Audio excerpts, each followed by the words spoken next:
Bueno, ya saben ustedes, porque lo he dicho hasta la saciedad y además la compañera Marta incluso me habló, me preguntó sobre ello, que yo soy carmelita, yo siento una devoción y una fe, bueno, pues quizá incontrolable ese sentimiento que le profeso a la advocación de la Virgen del Carmen como paleña y marenga que soy. Pues bien, el 16 de julio procesionaban varias imágenes en la capital, entre las que estaban pues Pedregalejo y El Palo, y esta casa hizo retransmisiones en toda Andalucía, un seguimiento, gracias por cierto, a todas las personas que decidieron compartir con nosotros esa tarde-noche del 16 de julio. Este fin de semana también se han procesionado la Virgen del Carmen del Perchel, la colonia de Santa Inés o Huelin. Por eso el mes de julio es el mes del Carmen y nuestro compañero Alejandro Morante está visitando diferentes lugares donde están las imágenes que han procesionado o procesionan, o en algunos casos no llegan a procesionar, pero sí que las visitan los devotos de esta advocación de la Virgen del Carmen. En esta ocasión se ha ido hasta la iglesia de los Mártires, incienso y mar. Flor del Carmelo, viña florida, esplendor del cielo, Virgen fecunda y singular, oh Madre tierna, intacta de hombre, a los carmelitas proteja tu nombre, estrella del mar. Dulce Madre, Señora del Carmelo, conceda a tus siervos la alegría de la que gozas, estrella del mar, del paraíso puerta y llave. Madre, condúcenos donde estás coronada de gloria. Aleluya. Nos encontramos en la iglesia parroquial de los Santos Mártires Ciriaco y Paula, frente a la imagen de Nuestra Señora del Carmen, cotitular de la antigua Hermandad del Santo Rosario de Nuestra Señora de los Remedios. Y proseguimos con el profesor Antonio Rafael Fernández Paradas a analizar todos estos simulacros devocionales dedicados a la Reina y Hermosura del Carmelo. Muy buenas, Antonio. Alejandro, muy buenas tardes. Feliz Día del Carmelo prácticamente, ¿no? Que estamos en las inmediaciones de la festividad de la Virgen del Carmen. ¿Qué nos puedes contar de esta bella imagen de la Virgen del Carmen que recibe culto en esta parroquia de los Santos Mártires? Pero tenemos que ubicarnos primero, Alejandro, no hace falta quizá a los malagueños que le digamos dónde estamos, ¿no? Pero estamos en el epicentro de la ciudad de Málaga, en la ciudad de los patronos, en la iglesia de los patronos, en ese epicentro que hay que relacionarlo con esa iglesia de la Victoria y con la catedral, ¿no? Como los santuarios más importantes religiosos de la ciudad de Málaga, ¿no? En este contexto, desde hace unos años, aproximadamente unos 30 años, vive y se aloja esta Virgen del Carmen, que dentro de nuestra serie documental que estamos rodando en estos días, tiene una serie de particularidades que la hacen quizás diferentes a las que nosotros hemos venido mencionando anteriormente, ¿no? Si recordamos, por ejemplo, los casos de Estela Maris, incluso el de el Sagrado Corazón, esas vírgenes del Carmen estaban allí, recibían culto, pero no tenían ningún tipo de cofradía. Esta idea es interesante, ¿no? Porque eran prácticamente los dos únicos casos que nosotros vamos a mencionar en esta serie, hay muchísimos más en Málaga, ¿no? Que están en sus iglesias, son muy devotas y que tienen muchísimo tirón, ¿no? Pero el caso de la Virgen del Carmen de los Mártires es totalmente diferente. Es una imagen que tiene culto, pero que además tiene cofradía, y es una cofradía a la que está vinculada, ¿no? Esto la sitúa en un contexto totalmente particular, porque claro, esa función del culto se va a notar en todos los sentidos, se va a notar en el ajuar, se va a notar en la puesta en escena, se va a notar en la capilla, en el aparato devocional. Claro, es que hay un grupo de personas que está detrás de esta imagen de la Virgen del Carmen, ¿no? Todo esto hace que la sitúen en un contexto, si nos imaginamos, por ejemplo, en Málaga, ¿no? Quizás el Gran Carmen, que es el del Perchel, por patrimonio, por supuesto está la Virgen del Carmen de los Mártires, pero es que además esta Virgen, por ejemplo, tiene uno de los grandes patrimonios de la Málaga cofrade en su totalidad, es decir, podemos encontrar pocas imágenes marianas, por ejemplo, en la ciudad de Málaga, que tengan el amplísimo ajuar que tiene esta Virgen, ¿no?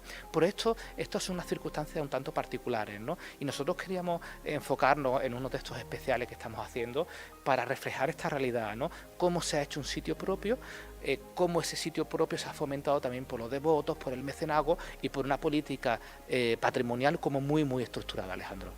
Y pasando ya a un análisis más pormenorizado, Antonio, ¿qué podríamos señalar sobre la talla de la Virgen del Carmen y del Divino Infante de la parroquia de los Santos Mártires? Es una talla, Alejandro, de la que sabemos poco pero sabemos mucho, ¿no?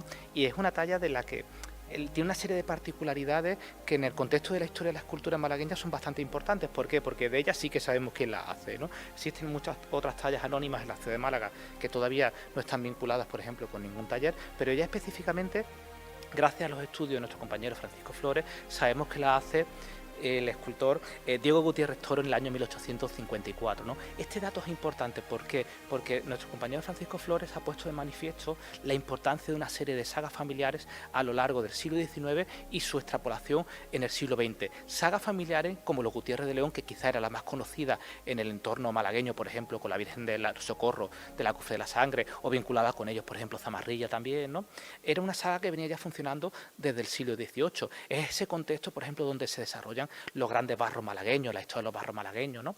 Pero claro, de repente tenemos una serie nueva de escultores de los que no sabíamos prácticamente nada, ¿no? Y es en este contexto cuando entra esta Virgen en juego, en el año 1854, estamos en la mitad del siglo XIX. Es una Virgen que está ubicada en el antiguo convento, en el actual convento de los agustinos. Es una Virgen que tenía el nombre del Amor Hermoso, ¿vale? Y es una Virgen que recibió el culto por algún tipo de asociación o cofradía, ¿no?, organizada, ¿no? Y así siempre vive hasta los avatares del 12 de mayo, el 11 y 12 de mayo del 31, que, cómo no, siempre tenemos que hacer referencia en esta destrucción constante del patrimonio de los malagueños.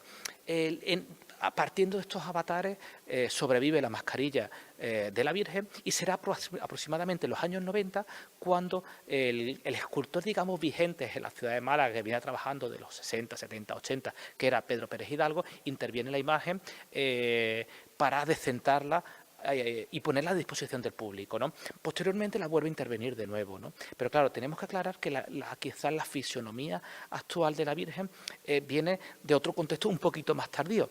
Tenemos que irnos al año 1999 para mencionar un dato importante, y es un dato muy importante porque comenzará una trilogía que es cuanto menos simpática de contar en la historia de la ciudad de Málaga. Es que el escultor Francisco Romero Zafra realiza el niño para la Virgen del Carmen de los Mártires.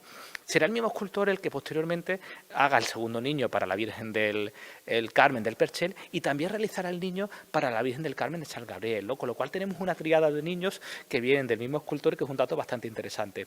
Hay que reconocerle que el del Carmen de los Mártires, este niño Jesús, es una monería dentro de lo que estamos hablando. Igual, al mismo nivel, por ejemplo, el del Perchel, ¿no?, el tironero, que tiene como muchísimo sabor popular, ¿no?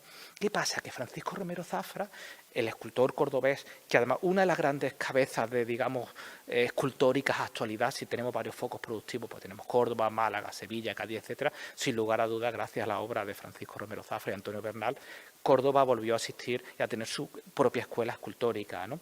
Vuelve a intervenir la Virgen posteriormente, al principio de la década de los 2000, se interviene la Virgen del Carmen de los Mártires, y ahora es cuando sí tiene la fisonomía actual de la que estamos hablando. La Virgen acapara, digamos, se pone en orden, vamos a utilizar un poco la palabra, ¿no?, y se sobrepone a esa larga historia que venía ya desde el año 1854 con los avatares del 12 de mayo del 31.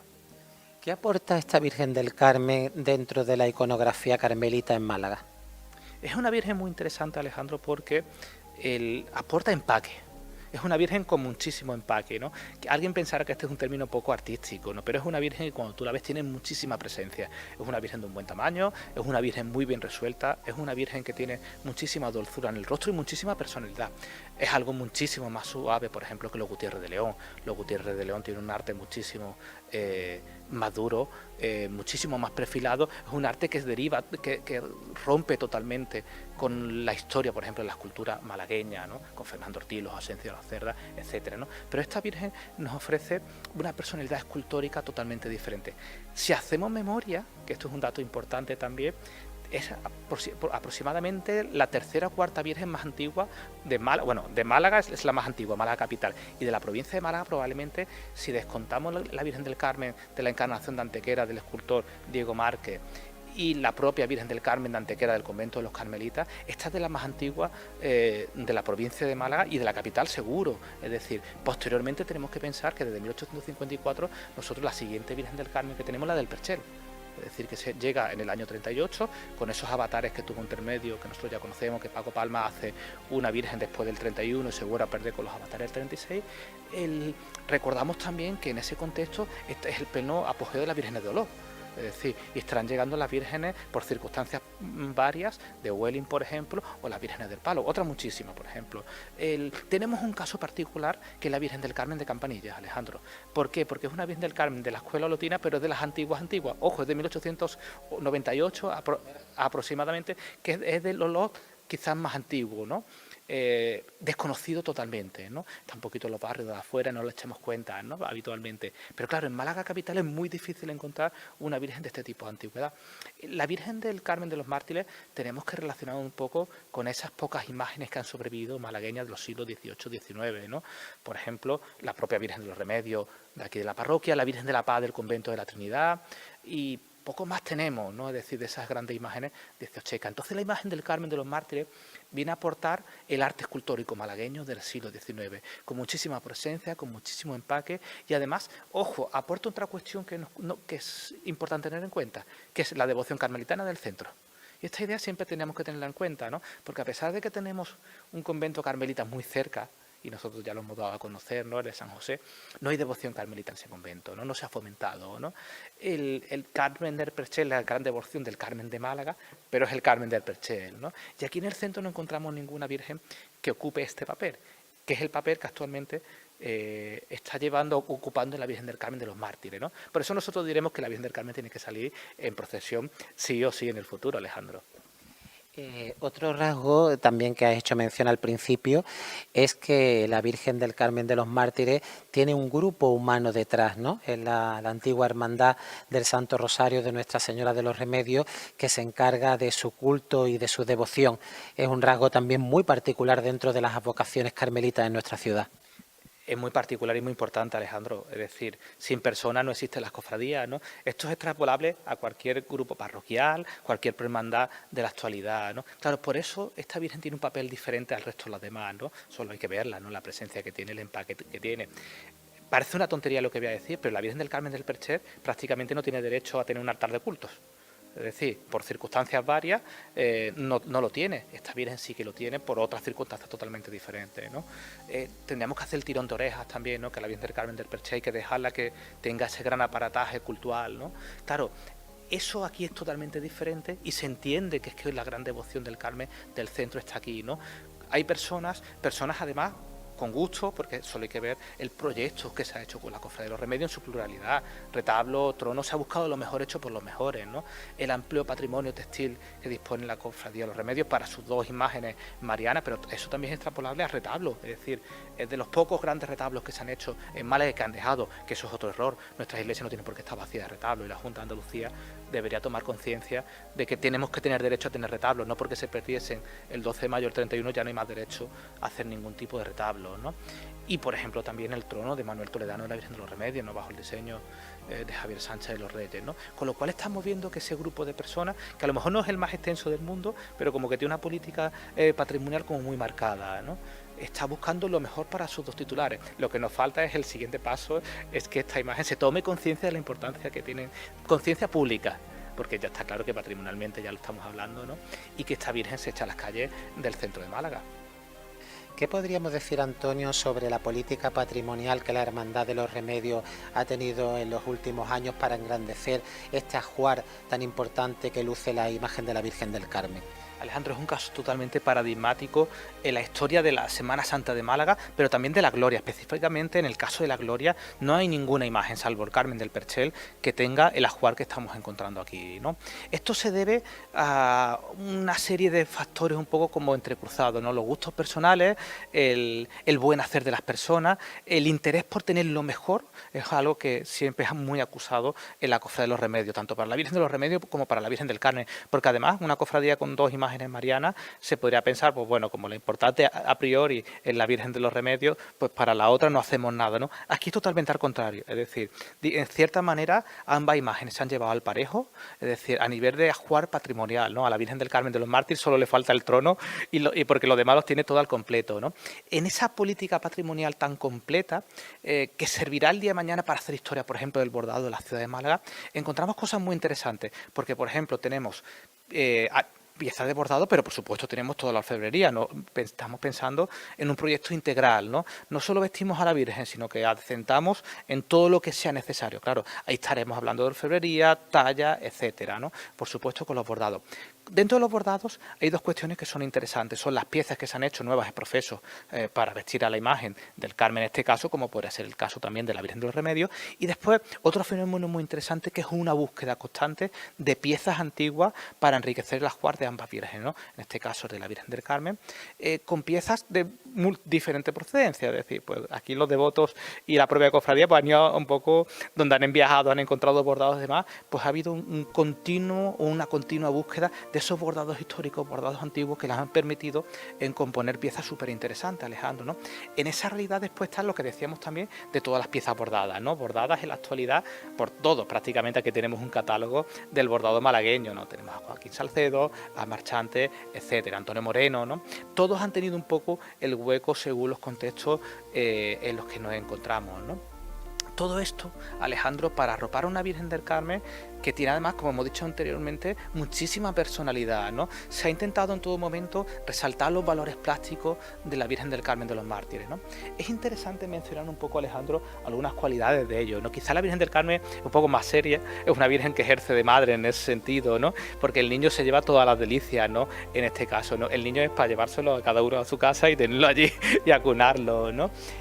Pero contrasta la seriedad de la Virgen, es una Virgen muchísimo más estática, muchísimo más majestática, con el niño, que además tiene esos colores, son rosaditos de un niño inquieto, ¿no? Llaman la atención bastantes cosas, ¿no? Por ejemplo, que ambas imágenes tienen los ojos pintados, no los tienen, cuando se abre la mascarilla no se le ponen los ojos de cristal o pasta vítrea, ¿no? Es un rasgo que le confiere una personalidad bastante interesante, porque le da una mirada como muy particular, ¿no? Nosotros tenemos que recordar también que las policromías que estamos disfrutando en la actualidad de la imagen de la Virgen y del Niño son avatares un poco de todo lo que se ha vivido. Nos recordamos que sobrevive la mascarilla y que Pedro Pérez Hidalgo la interviene posteriormente, pero claro, será Francisco Romero Zafra el que le termine un poco la fisonomía actual de la Virgen, ¿no? Sobre todo esto, esa política matrimonial resalta los valores plásticos y tectónicos de las imágenes, ¿no? Y ahora toca un poco, Alejandro, también, es decir, ¿a qué hemos llegado, ¿no? Pues hemos llegado, por ejemplo, al rico ajuar que presenta la Virgen, que normalmente siempre tiene bordados, ¿no? Y que en la actualidad, por ejemplo, para la festividad de la Virgen del Carmen, que ha sido en estos días, vemos que luce lo mejor que tiene la cofradía en este momento.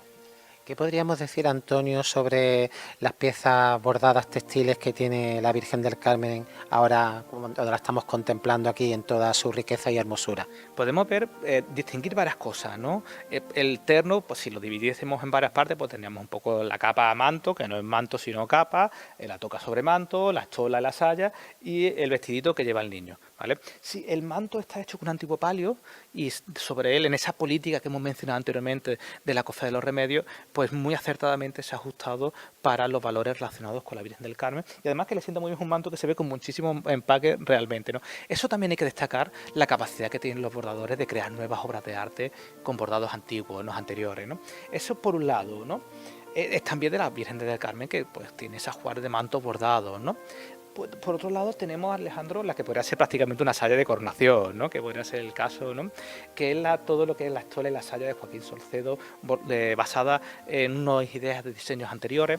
Es una saya muy completa a nivel técnico. Desde aquí podemos ver también de nuevo un catálogo de técnicas, la hojilla, la cartulina, etcétera. Vemos muchísimos motivos montados al aire uno sobre otro que le dan a la pieza muchísimo empaque. Esto nos habla de la cantidad de dinero que se ha invertido en esta cofradía para que las imágenes tengan estos ajuares tan sumamente lindos, ¿no?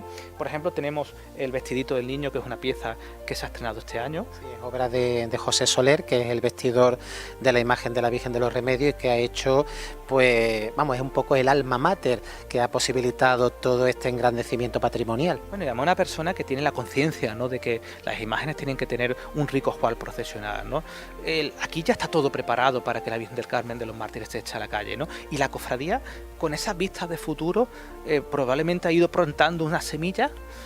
Poco a poco también había que crear esa gran devoción del centro que nos hacía falta, pero claro, cuando la cofradía, los astros sean propicios, se podrá echar a la calle ya de manera impecable, ¿no?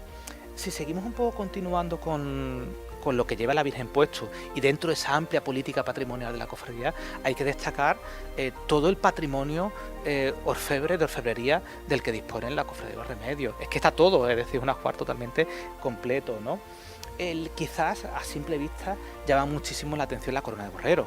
Es decir, de orfebrería triana sería una de las grandes piezas, una de las coronas quizás con más empaque también que podemos encontrar en Málaga. Es una corona que la sienta muy bien, es una corona donde metal plateado, dorado, de plata dorada, donde podemos ver ese pequeño programita iconográfico y donde las imperiales y las ráfagas la sientan perfectamente, donde el labor del orfebre, de la orfebrería, juegan un papel excepcional, una corona calada, es una corona montada al aire que le asienta muy bien a la Virgen. No todas las coronas asientan bien, no es una corona además que se ve con empaque y pesada. Recordemos que estamos con una imagen de gran tamaño, es decir, que es una imagen con muchísima presencia, ¿no? Con lo cual la corona le resalta muchísimo los valores plásticos de la propia imagen, ¿no? Podemos también, por ejemplo, destacar la ráfaga de Manuel de los Ríos. Estamos hablando, seguimos con el catálogo de orfebres, ¿no? Es decir, aquí no hay, se han escatimado en los mejores, es decir, quiénes son las personas más punteras trabajando, ¿no? Y quizás yo, Alejandro, destacaría también, por encima de todo, a pesar de la excepcional corona de borrero, ¿no? El trabajo que está haciendo Orfebrería Montenegro, Miguel de Montenegro, para la Cofradía de los Remedios, bueno, actualmente para muchísimas cofradías de Málaga, ¿no? La Virgen ahora mismo actualmente lleva el cetro, la corona del niño y la media luna, son obras de Miguel de Orfebrería Montenegro, ¿no? Nosotros ya hemos venido diciendo, Alejandro, que Montenegro es el futuro de la orfebrería en Málaga, es decir, Montenegro ha venido a llenar un hueco en el que no existían orfebres en Málaga, que nos llegaban cosas de muchos sitios, especialmente de los talleres sevillanos, llegó muchísimo también de los talleres lucentinos, ¿no?